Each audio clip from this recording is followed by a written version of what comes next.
Welcome back to another video. Soil here, and today I want to talk about average true range. It's an indicator that measures market volatility by considering any gap in the price movement.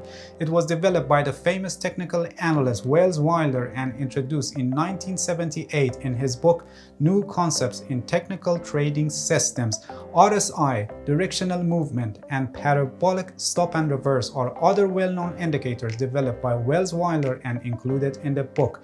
If you're interested to learn this awesome indicator and use it in your trading system, stay tuned and let's get started.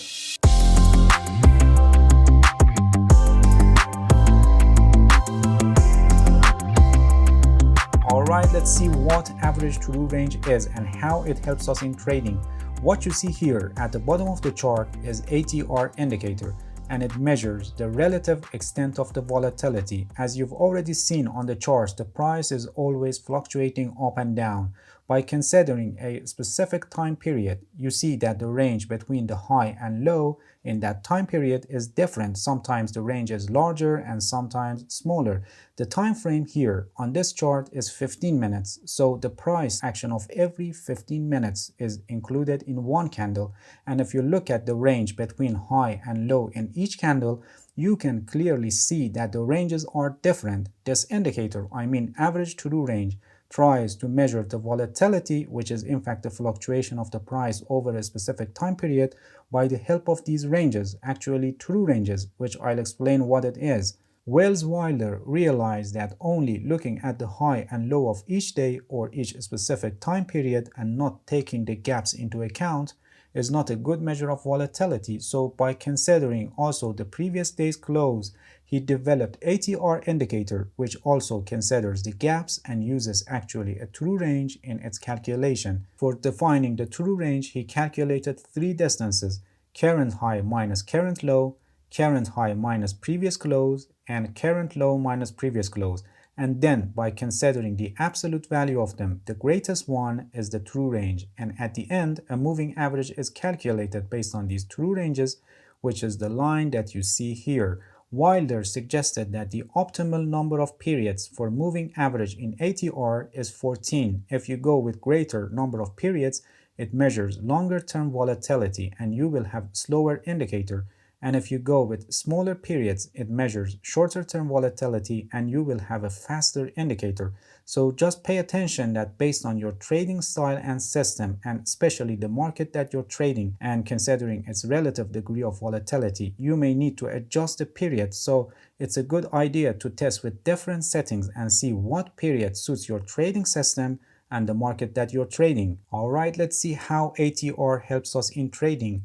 The most important point that I must mention here is that this indicator is not used for generating signals on the direction of the price movement, and it's used for measuring volatility. Generally, when we are in a trend and we have high ATR value, it shows that the trend is strong and there is a potential for the trend to continue. Like here, as you can see, we are in a downtrend and ATR value is increasing, which shows that the trend is strong. And when we have low ATR, it shows that we have lack of participation and the trend is weakening. And we may have a reversal, breakout, or consolidation. As you can see here at the end of this downtrend, you see that the ATR is declining, which shows that the trend is weakening.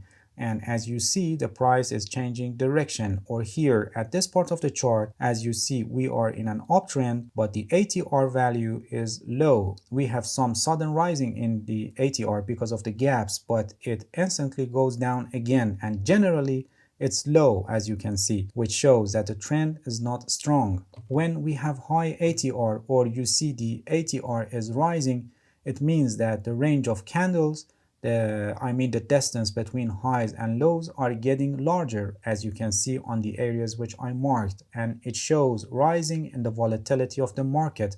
Or we may have gaps which cause the ATR to rise, as you can see here. Pay attention that high ATR values are the result of a sharp advance or decline in the price movement, so it's unlikely that the ATR remains high for extended period. And when we have low ATR or the ATR is declining, it shows that we have series of small ranges in candles, as you can see in the areas which I marked. When the price is in a trend like here and the low ATR continues for a long time, as you see, it shows that the trend is not strong and there is a possibility for reversal. And when the price is in a trading range like here and the low ATR continues for a long time, as you see in this case, it shows consolidation and possible reversal or continuation of the previous trend, which means breaking of the trading range either way, up or down. Average true range is most commonly used by traders for setting stop loss, and it's not very common to use them as a guide for trade entry. Setting stop loss based on percentage or dollar points doesn't take volatility into account, and by using ATR for stop loss, we also consider volatility, which are actually considering sharp advance or decline and consolidation periods. So by the help of ATR and considering volatility in stop loss, we adapt to unusual price movements, including the gaps. ATR is mostly used for trailing stop loss, but it can be used also for initial stop loss. But you must pay attention that setting initial stop losses are usually based on other factors like patterns, support and resistance levels, or other concepts of technical analysis, and we use ATR as a complement method.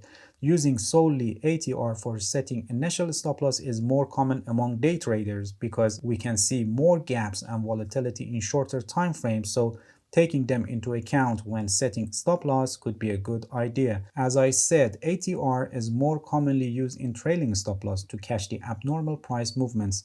In this method, we place stop loss below the highest high or above the lowest low that is reached after we enter the trade. For example, here on this chart, consider that following this trading range, we have a selling signal here, so we enter the trade here, and consider that, for example, this is our initial stop loss, which is above the broken support that now is acting like a resistance level. When we already in a trade and after that this candle is closed and the lowest low after the trade entry formed on the chart, we move the stop loss and place it above the lowest low, and the distance from the lowest low is multiple times of ATR, where the multiple is usually between 1.5 to 3.